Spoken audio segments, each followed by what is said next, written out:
A great deal of stage setting was going on behind the scenes and how I was attacked. William Broad's mother had newspapers about the murder of Abraham Lincoln, and his brother was a conscientious objector, one of the first. My sister had his name in her ninth grade social studies book at Peabody High School. And Bill Rod would taunt in English in the neighborhood. And he said, if you don't start making fun of my accent, I'm going to have to start getting nasty. Well, Jeff Thompson, his dacoit in the matter of the Neva Corporation's war operation of revenge attack on the United States, was announced in part by him taking me to the film Deliverance. Edward VIII was a famous banjo player among his own people. So the rapine scene in Deliverance was meant to be entertainment to these hard rocks when they tore my head off, and it has continued with his inside circle in King Crimson to the present day. Now, the English clearly represented Edward VIII. Edward Eisen lived nearby, and the English slurred the word poison into poison.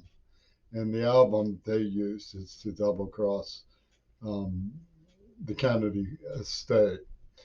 They talked, it was the era of temperance when Edward came to the United States in the 1920s and talked of the Church of England gaining control of Hollywood.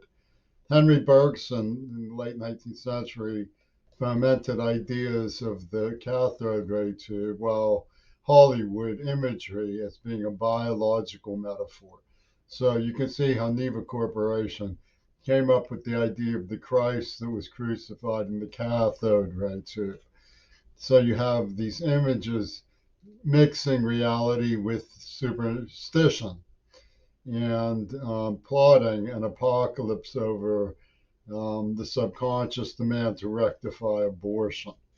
And Neva Corporation arranged for Midori to play the role of vindictive serpent rising from the ashes of Bly Sanders' blaze to avenge the Houdini spirit of Casper, John Lennon, Lazarus, the Walrus, Adolf Hitler in Argentina, for his friend Edward VIII. And this continues to the present day. They've made me a human paper shredder. They've given me afflictions to make it easier to make political and academic dispute about whether this was possible. Everybody knows they used Hollywood magic and were political.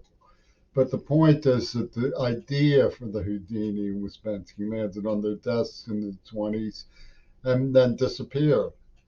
Disney and Eisenstein worked together promoting the rise of the Axis through Disney's cartoons that have been long suppressed, showing Donald Duck a follower of the Fuhrer. Adolf Hitler is like a Disney name. And in this mania, they came up with the idea of the invisible arm of Lysander, whose theory is the literature of cinema fiction represented as true biography. And he knew Stravinsky. He was very chummy with Henry Miller, Robert Anton Wilson's protege here in Washington, The Age of Anarchy, False Witness, and UW Dialectical. Nevertheless, they used me as a person who they afflicted with severe stress injuries to make a laughing stock of what was actually happening. And so you have this concept of representing reality when it's fictitious and convincing people that it's true, built into the hallucinatory of Hollywood's Pentagon Disney machine with adjuvants like Roger Waters and Oliver Stone, who couldn't get enough of it.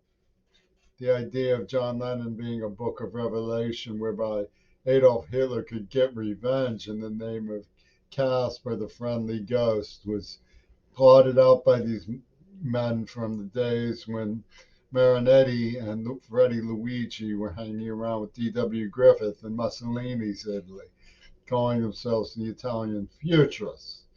So when you see that the Disney franchise spans all of this and was working with Eisenstein, you realize that the um, Russian Prokofiev working with Picasso and the Cubist movement had in mind using media, two-dimensional media, to represent a fourth dimension. Henry Bergson in the late 19th century used to talk about biological metaphors, and Sanders picked up on these.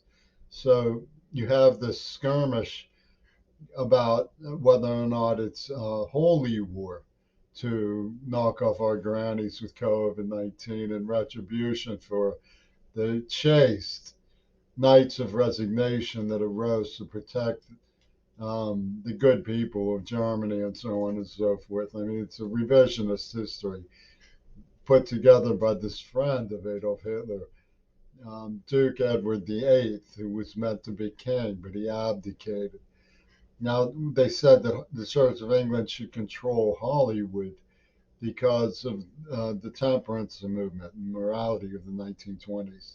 So, what they had in mind was using Hollywood pornography to show the path to hell and then light people on fire and burn them as witches to cleanse them back to suitability for kingdom come.